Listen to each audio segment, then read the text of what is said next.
हरे कृष्णा, जय श्री राम। ये प्रसंग है भगवान श्री गणेश का, जो हमारे प्रथम पूज्य हैं, विघ्नहर्ता हैं।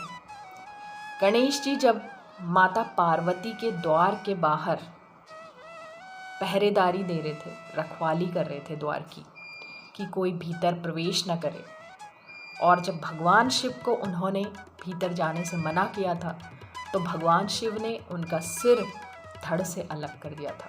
ये कथा बहुत प्रचलित है और हम सभी ने सुनी है। उसके बाद जब माता पार्वती बहुत क्रोधित हो गई थी और दुखी हो गई थी कि इन्होंने मेरे पुत्र की हत्या कर दी, तो इस पर भगवान शिव ने गणेश जी को पुनर्जीवित किया और उनके धड़ के ऊपर हाथी का सिर लगाया गया। तब भगवान श्री गणेश प्रथम पूज्य हुए। उसके बाद उनका जब परशुराम से युद्ध हुआ, तो उस समय उनका एक दांत टूट गया था और इसलिए वो एक दंत के नाम से जाने गए और उनका एक दंत नाम प्रचलित हुआ।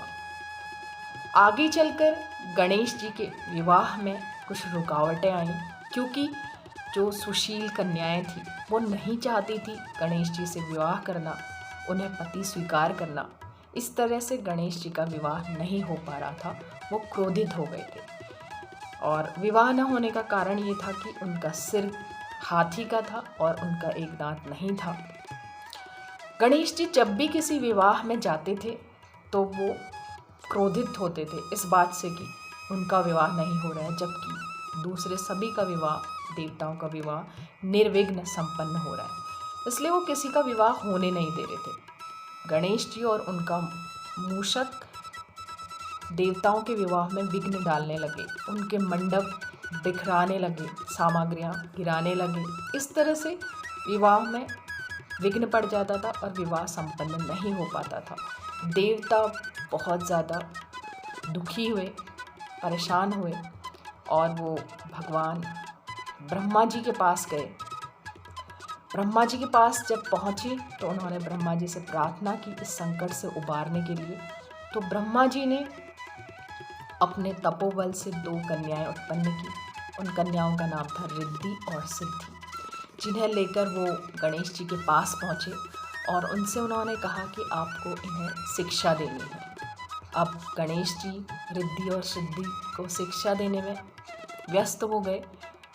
तो इस बीच बहुत सारे देवताओं का विवाह निर्विघ्न संपन्न हुआ।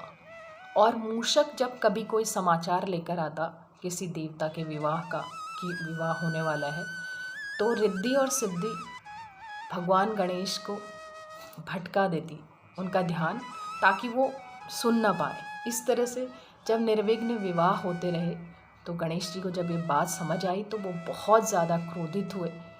तो ब्रह्मा जी प्रकट हुए और उन्होंने गणेश जी से कहा कि मेरी जो 2 कन्याएं हैं रिद्धि सिद्धि, उन कन्याओं के लिए मैं योग्य वर खोज रहा हूँ, लेकिन अभी तक कोई योग्य वर मिला नहीं है। इसलिए आप ही रिद्धि सिद्धि को अपनी पत्नी के रूप में स्वीकार करें। तो भगवान श्री गणेश का इस तरह से रिद्धि और सिद्धि से विवाह हुआ, निर्विघ्न हुआ और उनके 2 पुत्र हुए, शुभ और लाभ। ये प्रसंग बहुत कम लोगों ने सुना होगा और मैंने भी ये प्रसंग सुना, मुझे भी ये प्रसंग कहीं से मिला।